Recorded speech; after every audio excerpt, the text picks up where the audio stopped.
Deep space stretched endlessly in all directions, but Admiral Corvin felt only satisfaction as he reviewed the data streaming across his command console.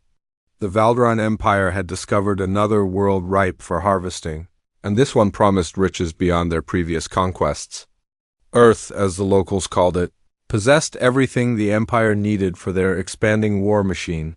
The blue and green planet rotated slowly on his tactical display, its surface rich with rare metals that could power their starships for generations. Water covered most of the world, enough to supply dozens of colonies. The electromagnetic readings showed a primitive civilization that had barely begun to explore their own solar system. "Admiral, the xenobiology report confirms our initial assessment," said Commander Tyras, his scaled features betraying no emotion. "The dominant species shows typical territorial behavior patterns. They wage small wars among themselves and lack any unified planetary government. Their technology level suggests they discovered nuclear fission recently but have not achieved fusion power." Corvin nodded approvingly. The pattern remained consistent across every world the Empire had claimed. Advanced species always revealed themselves through their energy signatures and faster-than-light communications. Primitive species remained, trapped on their birth worlds, squabbling over resources while remaining blind to the vast universe around them. "What is their population estimate?" Corvin asked, already planning the labor allocation for the coming mining operations.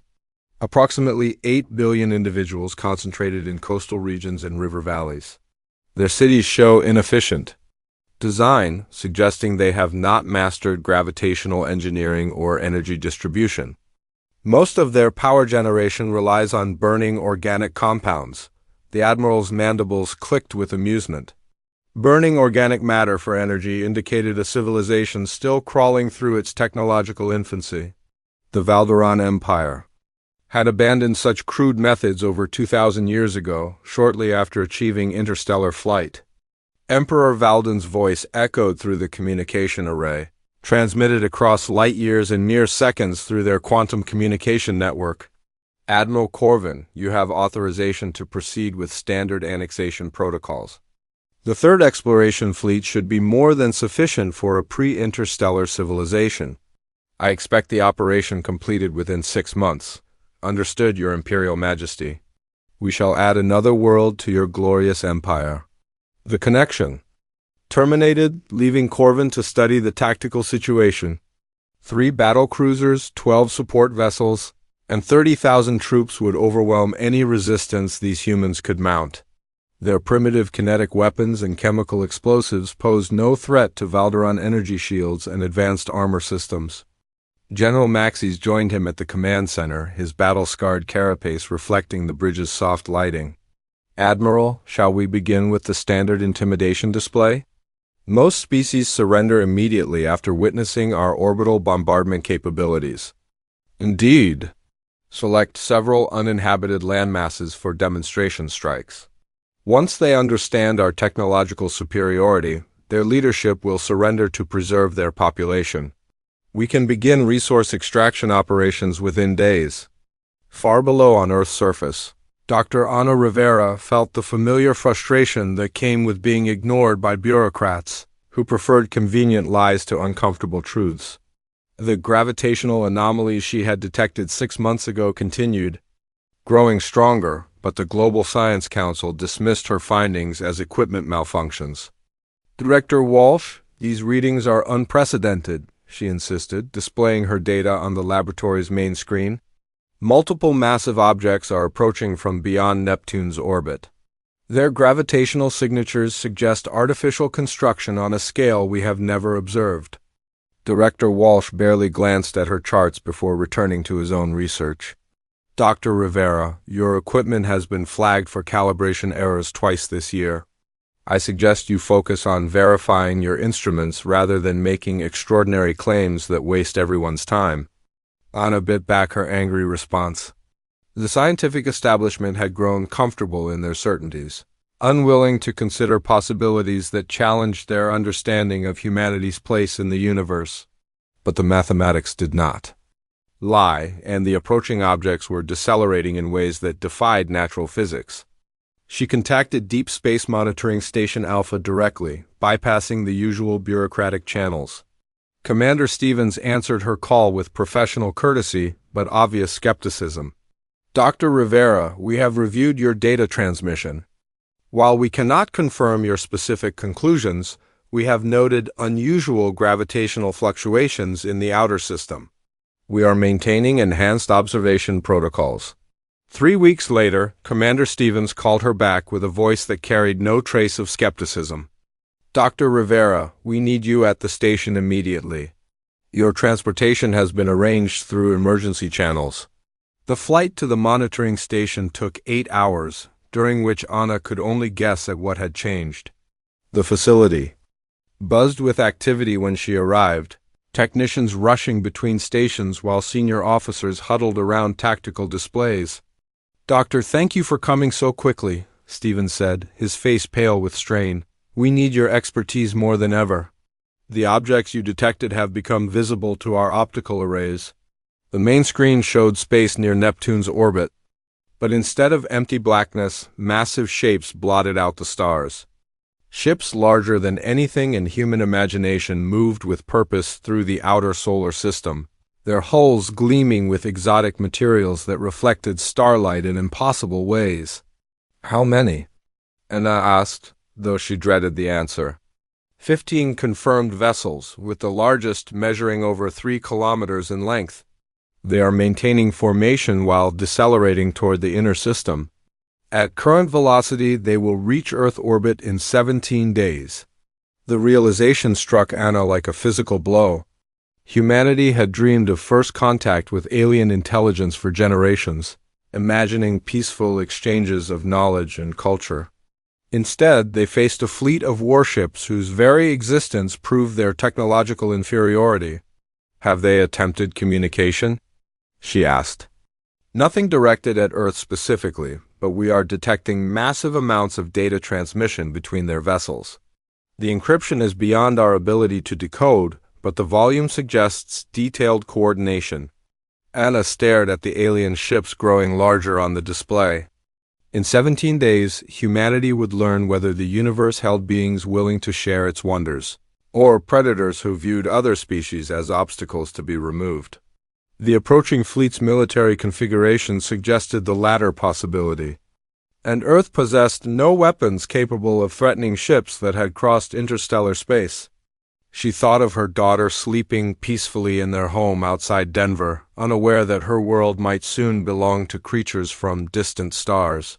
The little girl trusted that her mother could solve any problem through science and determination, but some problems exceeded human capability to resolve. "Commander, I recommend we begin immediate contact attempts through every possible communication method. If they intended immediate destruction, they would have acted already. Perhaps we still have time for diplomacy." Stevens nodded grimly. "All global governments have been notified through emergency channels. The Global Defense Council is convening within hours to coordinate our response." Anna wondered what response 8 billion humans could mount against beings who had mastered faster-than-light travel and built ships larger than cities. Mathematics had brought her this knowledge, but mathematics offered no solutions for the approaching encounter that would determine humanity's survival or extinction. Sunlight disappeared across 3 continents as the Valveran flagship positioned itself between Earth and its star. The massive vessel cast shadows that plunged entire cities into artificial night, while smaller ships took positions around the globe like pieces on a cosmic game board. Secretary General David Park stood in the emergency session hall where representatives from every nation had gathered in desperate unity. Outside the reinforced windows, the alien ship hung motionless in the sky, its hull reflecting the city lights below in patterns that hurt to look at directly. "Ladies and gentlemen, we face a situation unprecedented in human history," Park began, his voice steady despite the magnitude of their crisis. "The vessels positioned around our planet represent technology centuries or millennia beyond our current capabilities. We must assume they possess the ability to destroy our civilization without significant effort." The Brazilian delegate raised her hand urgently. Secretary General, have they made any demands or attempted communication? As if summoned by her question, every electronic device in the chamber activated simultaneously. Televisions, phones, computers, and even digital watches displayed the same image. A reptilian face with golden eyes that seemed to look directly at each viewer.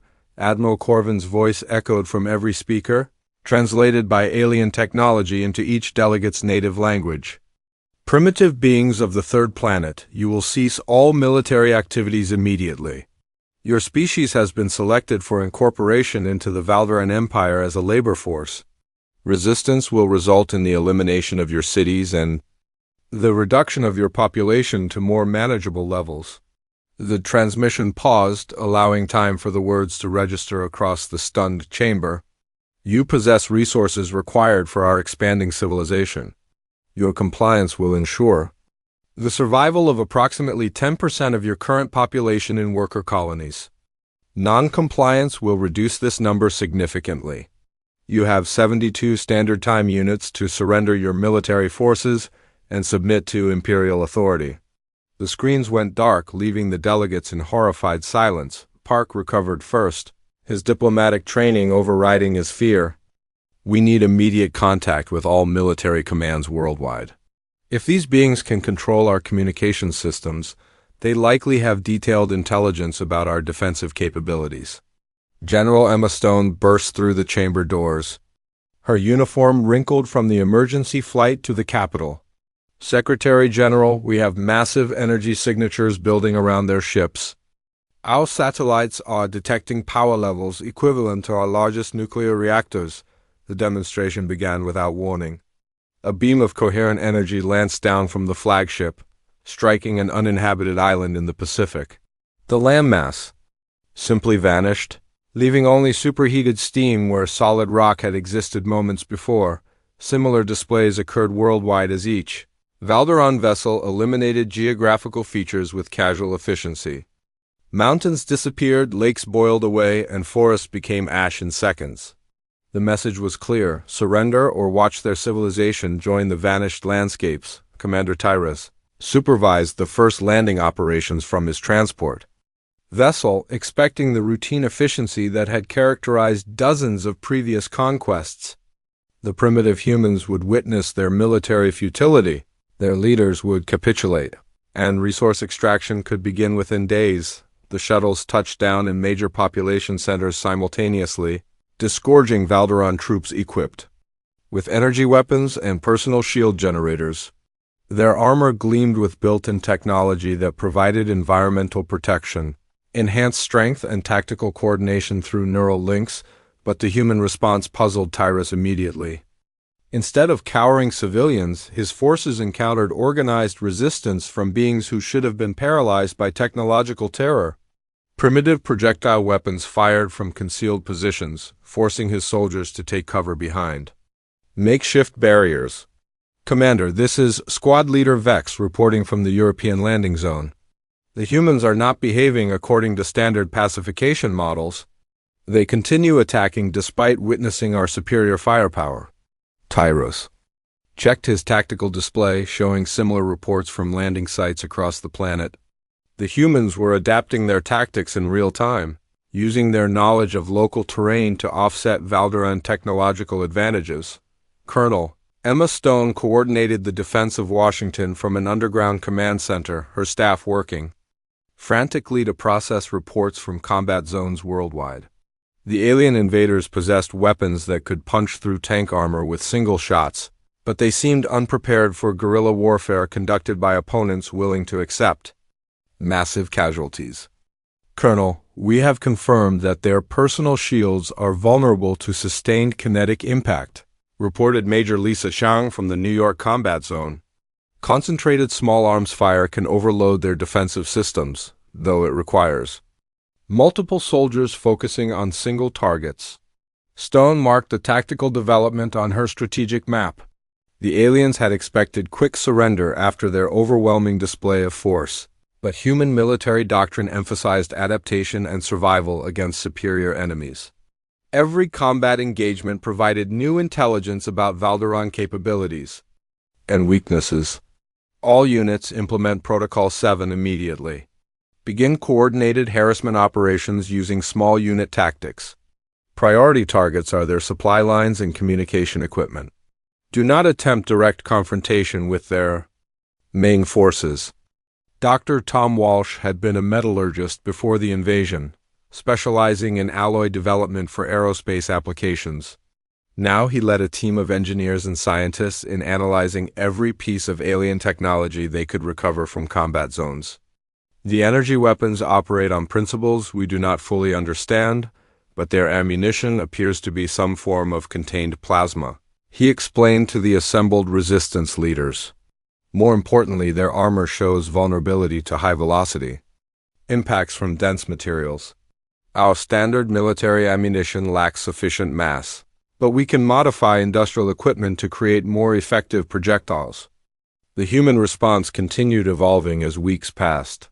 Factory workers converted manufacturing facilities to produce improvised weapons designed specifically for anti-alien combat. Communications networks that the invaders could monitor were abandoned in favor of physical messengers and prearranged signal systems. Admiral Corvin studied the tactical reports with growing frustration. The operation should have concluded within days, but these humans refused to acknowledge their hopeless situation. Worse, they seemed to be learning from each encounter, developing countermeasures for Valderan equipment with disturbing speed. General Maxis, I want increased pressure on their population centers. Perhaps witnessing the destruction of their cultural sites will convince them to surrender. Admiral, our casualties are approaching 5% of the landing force. These primitives show tactical creativity that exceeds our xenobiology predictions. They coordinate between separate units without detectable communication methods and adapt to our weapons faster than any species we have previously encountered. Corvin's mandibles clicked with irritation. 5% casualties against a pre-interstellar civilization represented an unprecedented situation. The Empire's expansion had succeeded through overwhelming technological superiority that rendered resistance meaningless, but these humans seemed incapable of recognizing impossibility. The war that was supposed to last days stretched into months as Earth's population proved unwilling to accept subjugation. Human resistance fighters captured alien equipment, studied alien tactics, and gradually developed methods for inflicting meaningful damage on their technologically superior enemies. Secretary General Park received regular updates from resistance cells worldwide, each report bringing news of small victories and evolving human capabilities. The aliens had expected to harvest Earth's resources using human labor, but they had awakened something they did not understand, a species that treated existential threats as challenges to overcome rather than realities to accept. Underground laboratories across Earth hummed with activity as human scientists worked around the clock to understand alien technology. Dr. Tom Walsh bent over a disassembled Valderan weapon, its crystalline components spread across his workbench. Like puzzle pieces that held the key to humanity's survival, the energy weapon had been recovered from a skirmish outside Denver, where resistance fighters had overwhelmed a Valderan patrol through coordinated sniper fire. Each alien device captured represented countless hours of analysis and reverse engineering, slowly revealing the principles behind their advanced technology. The power source is definitely some form of contained fusion reaction, Walsh explained to his team of engineers and physicists. But the containment method uses magnetic fields we cannot replicate with our current materials. However, I believe we can adapt their power cells to enhance our conventional weapons. Lisa Chang, formerly a computer programmer, now turned resistance technician, connected captured alien communication devices to human computer systems. The encryption proved incredibly complex, but human cryptographers had advantages the aliens did not expect: desperation and unlimited dedication to the task. Tom, I have been monitoring their tactical frequencies for 3 weeks now. Their communication protocols follow predictable patterns, and I think I can partially decode their operational orders. The aliens are requesting reinforcements from their home territory. The implications sent chills through the assembled scientists. If the Valderon Empire considered Earth's resistance significant enough to require additional forces, humanity had achieved something unprecedented. But reinforcements would arrive with knowledge of human tactics and countermeasures for their improvised weapons, Walsh nodded grimly while examining the power cell's internal structure. Then we need to accelerate our technological development. Show me everything you have decoded about their communication systems. Chang displayed intercepted alien transmissions on her computers, highlighting patterns she had identified through patient analysis. Their military operates through hierarchical command structures similar to our own, but their tactical coordination relies heavily on these neural link systems built into their armor. Disrupting those links appears to reduce their combat effectiveness significantly. Mike Foster, an electronics engineer who had joined the resistance after his factory was destroyed in the initial bombardment, studied the alien communication equipment with growing excitement. These neural links operate on specific frequencies. We can detect and possibly jam. If we can build transmitters powerful enough to interfere with their coordination, we could blind entire units during combat operations. The breakthrough came when Walsh successfully connected a Valderon power cell to human electrical systems. The energy output exceeded their most optimistic projections, providing enough power to operate equipment that had previously been impossible. With Earth's technology, Lisa, run the fabrication protocols for the new armor-piercing ammunition. Mike, begin construction of the communication jamming system. We are going to field test both systems in tomorrow's operation. The Battle of New. Geneva represented humanity's first major offensive operation against Valderon forces. Colonel Emma Stone coordinated the assault from a mobile command post, watching as resistance fighters armed with fusion-powered weapons engaged alien troops who no longer possessed overwhelming technological advantages. Elena Rodriguez led the assault team, her soldiers carrying weapons that combined human engineering with alien power sources. The new ammunition pierced Valderon armor with devastating effectiveness, while communication jammers disrupted their coordination protocols. All units, target the command vehicle with concentrated fire. Their shields are failing under sustained bombardment. The Valderon heavy transport exploded in a brilliant flash, its destruction marking the first time human forces had successfully eliminated a major alien asset. Similar victories occurred across the battle zone as resistance fighters exploited their growing understanding of alien weaknesses. Commander Tyras coordinated the Valderon response from his orbital command post, struggling to understand how primitive humans had achieved such rapid technological advancement. His forces reported equipment failures, communication disruptions, and weapon malfunctions that seemed impossible given the vast technological gap between species. All ground units withdraw to secondary positions immediately. These humans have developed countermeasures for our standard equipment. I am requesting immediate tactical support from the fleet. The orbital bombardment that followed eliminated most of New Geneva, but the human resistance had already withdrawn with their captured equipment and wounded personnel. More importantly, they had proven that Valderon forces could be defeated. Through superior tactics and adapted technology. Dr. Ana Rivera worked frantically in her converted laboratory, analyzing captured alien computing systems that might reveal the secrets of faster-than-light communication. Her background in astrophysics provided insights that pure engineering approaches had missed. The quantum entanglement arrays they use for instantaneous communication operate on principles we understand theoretically, she explained to Walsh and his team. But their implementation methods are centuries beyond our current capabilities. However, I believe we can build a basic receiver that might intercept their long-range transmissions. The intercepted communications revealed stunning intelligence about the Valderon Empire's strategic situation. Earth represented only one front in a vast war effort that stretched across multiple star systems.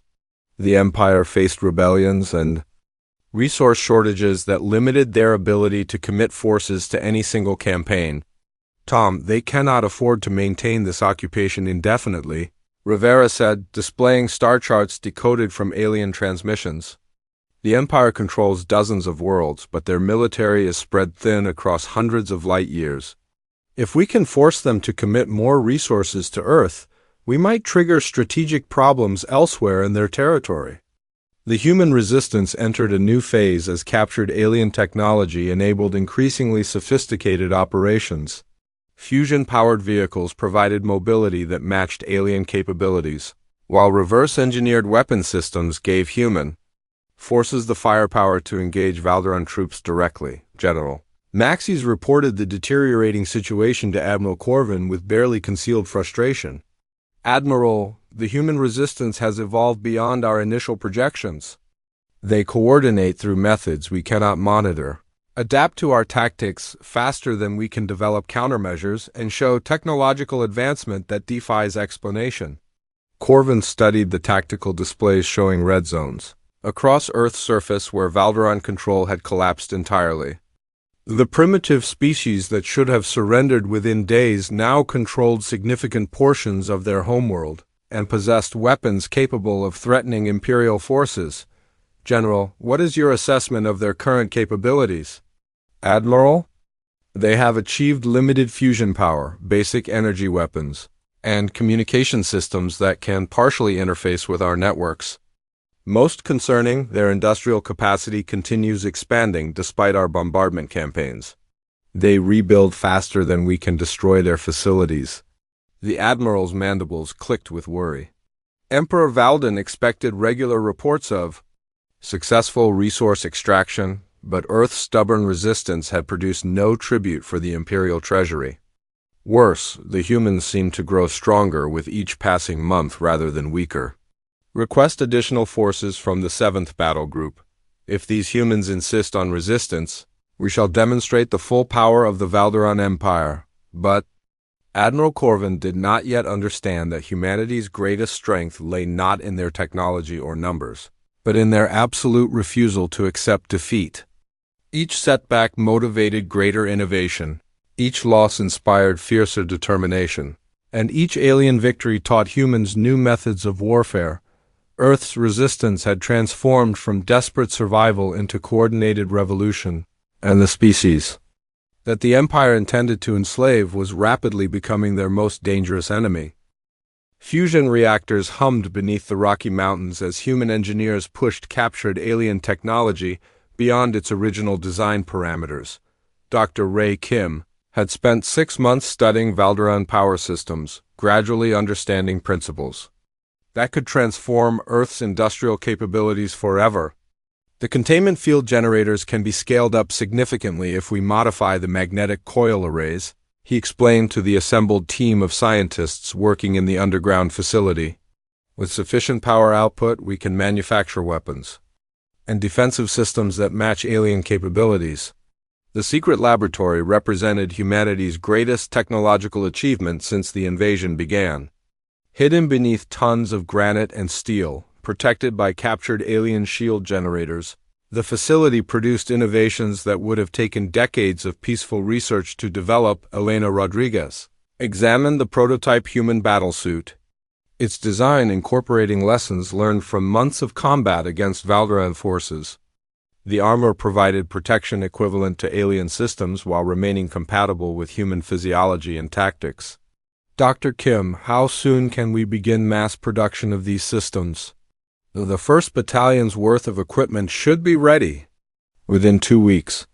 The new fusion reactors provide enough power to operate manufacturing facilities that can produce advanced weapons around the clock." Similar underground installations operated across the globe, hidden in mountains, deserts, and beneath major cities.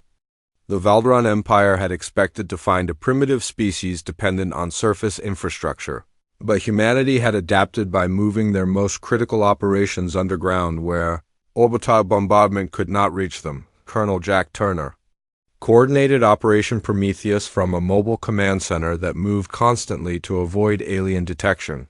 The mission represented humanity's most ambitious offensive yet: simultaneous raids on Valderan supply bases across 3 continents, designed to capture intact faster-than-light communication equipment. All teams report ready status. Remember, we need those communication arrays intact and functional. Intelligence indicates they contain the codes for contacting other alien forces in nearby star systems. Major Sarah Kim led Team Alpha against the primary target, a heavily defended Valdran logistics base that supplied their North American operations. Her soldiers carried fusion-powered weapons and wore armor that provided protection comparable to alien equipment. The assault began with coordinated electromagnetic pulse attacks that disabled Valdran electronic systems. Human forces had learned to exploit the aliens' dependence on advanced technology by using crude but effective methods to disrupt their equipment. Alpha Team moving to primary objective. Enemy shields are down. Repeat, shields are down. The battle raged for 6 hours as human forces fought through layers of automated defenses and Valdran security troops. The aliens' technological advantages meant less when their equipment malfunctioned under electromagnetic interference and their communication systems were jammed by human transmitters. Sarah Kim reached the communication center first, her team securing the facility while technicians worked frantically to download data from alien computers before defensive systems could activate self-destruct protocols. Command, we have the communication arrays and extensive technical documentation. Extraction teams are moving to our position now. Similar operations succeeded across the globe as human forces demonstrated tactical coordination that confused and overwhelmed their alien opponents. The species that had been dismissed as primitives now conducted military operations that matched Valdran capabilities. Dr. Ana Rivera worked with the captured faster-than-light communication systems. Her team of physicists and engineers gradually understanding technology that could contact civilizations across interstellar distances. The implications staggered her scientific imagination.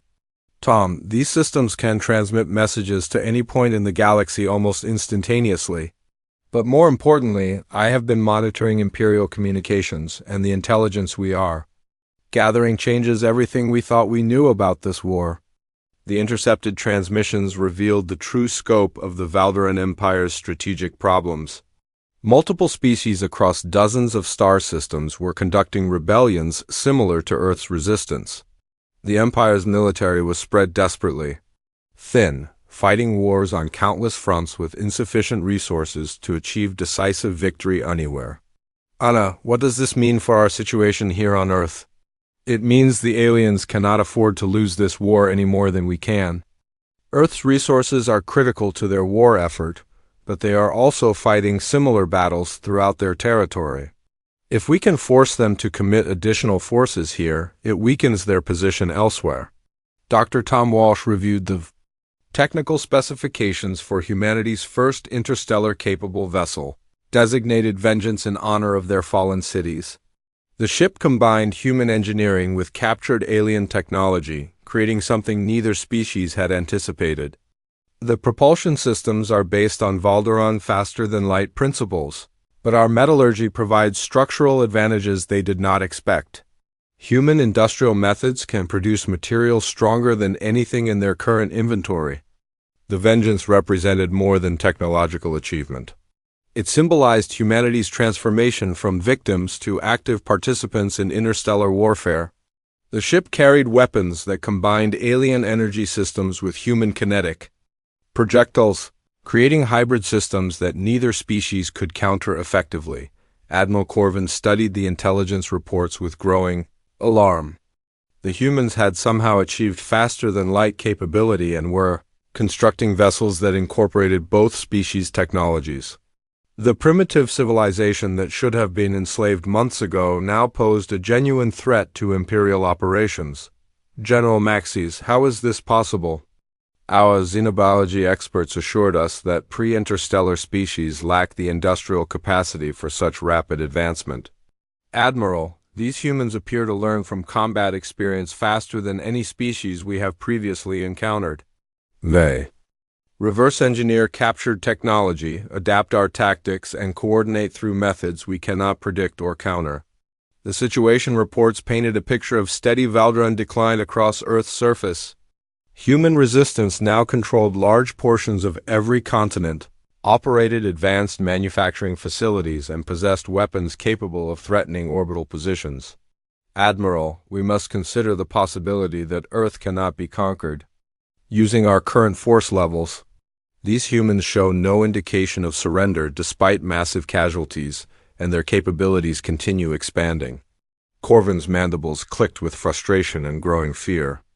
Emperor Valden expected tribute from Earth's resources, not reports of an increasingly powerful enemy that threatened. Imperial expansion throughout the sector. The breakthrough came when human cryptographers successfully decoded Imperial military communications, revealing troop movements and strategic planning across multiple star systems.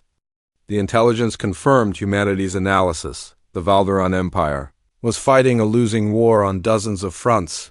Captain Maria Santos prepared for humanity's first interstellar military operation aboard the battleship Vengeance. Her crew included veterans of the ground war, scientists who understood alien technology, and engineers who had designed weapons specifically for fighting Valderon forces. All departments report ready for faster-than-light transit. Destination coordinates are locked on the Valderon supply depot in the Volf system. Our mission is to disrupt their logistics and gather intelligence about Imperial fleet movements. The Vengeance vanished from Earth's orbit in a flash of twisted space-time, carrying humanity's war beyond their home system for the first time.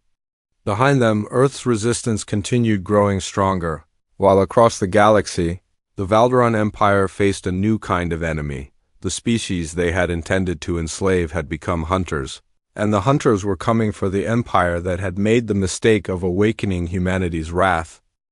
Emperor Valden's throne room fell silent as the latest reports from Earth reached the imperial capital. 3,000 years of uninterrupted expansion had not prepared the Valderon Empire for news of human warships operating in imperial space, destroying supply convoys and capturing entire star systems.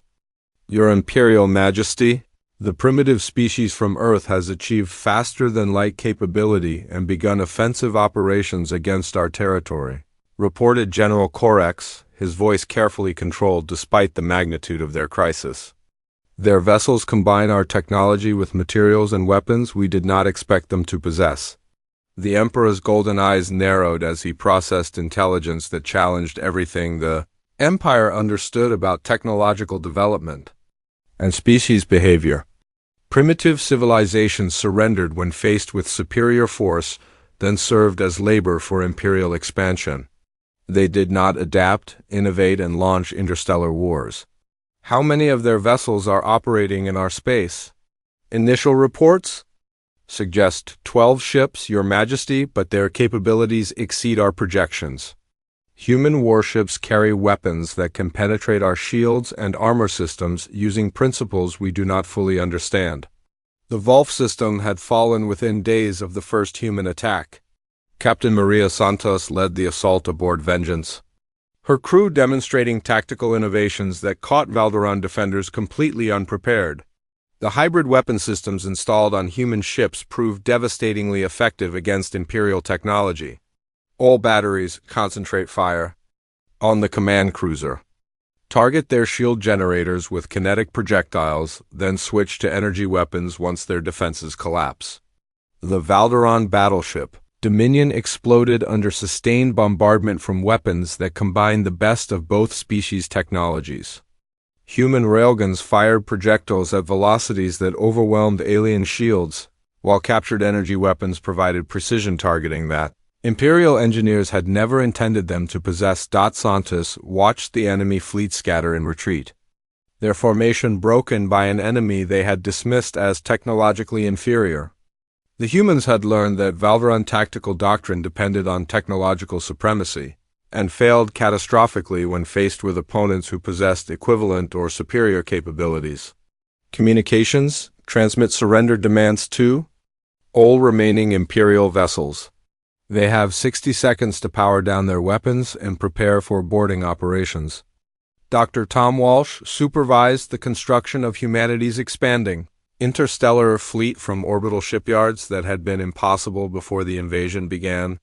Captured Valderon technology provided the foundation, but human engineering contributed. innovations that surpassed their teachers' achievements. The new battle cruiser incorporates structural improvements that increase armor effectiveness by 40% over Imperial designs, he explained to Admiral Rivera, who now commanded humanity's space-based forces. Our metallurgy provides materials they never developed, while their energy systems give us capabilities we could not have achieved independently. The shipyards around Earth operated continuously, producing vessels that combined human industrial capacity with alien technological principles. Each new ship incorporated lessons learned from combat against Valderan forces, creating a fleet specifically designed to defeat the Empire that had invaded their world. Tom, intelligence reports indicate the Empire is recalling forces from other fronts to deal with our expansion. How many systems can we capture before they organize an effective response? Admiral, our current fleet can control approximately 20 star systems if we coordinate with local resistance movements. The Empire's expansion created enemies throughout their territory, and many species are willing to ally with anyone fighting Imperial forces. The Battle of Kepler Prime marked humanity's greatest victory in their expanding war against the Valderan Empire. Admiral Rivera commanded 15 human warships against an Imperial fleet twice their size, demonstrating tactical superiority that had developed through months of continuous combat. All ships implement Formation Delta, concentrate on their heavy cruisers first, then eliminate their escort vessels. Remember, we need to capture their command ship intact for intelligence purposes. The human fleet moved with precision that reflected their species' adaptability and learning capacity. Each engagement taught new lessons that were immediately incorporated into tactical doctrine, creating a military force that improved faster than their enemies could develop countermeasures. The Imperial flagship tried to retreat when their escorts were destroyed, but human ships pursued with relentless efficiency. Admiral Rivera had learned that mercy in warfare only encouraged further aggression, and the Valderan Empire understood only overwhelming force. Target their engines with precision strikes. I want that ship disabled but functional. The capture of Admiral Corvin provided intelligence that changed humanity's understanding of their strategic situation. Under interrogation, the alien commander revealed the Empire's critical weakness: overextension across too many fronts with insufficient resources to maintain control. Your species has awakened something you do not comprehend, Corvin said, his golden eyes reflecting defeat and growing fear. The Empire rules through technological intimidation, but you have proven that technology can be overcome through determination and innovation. Other species throughout our territory are studying your example. Elena Rodriguez reviewed tactical reports from resistance movements across Imperial space. Human advisors working with alien rebels had spread Earth's innovations throughout the galaxy, teaching conquered species how to reverse engineer captured technology and develop hybrid weapon systems. Admiral, we are receiving surrender offers from 12 Imperial garrison forces. They lack reinforcements and face rebellions on every world they control. The Empire's military is collapsing faster than they can organize new defenses. The transformation was complete. Humanity had evolved. From victims to liberators, carrying their war beyond Earth to every corner of the Valderan Empire.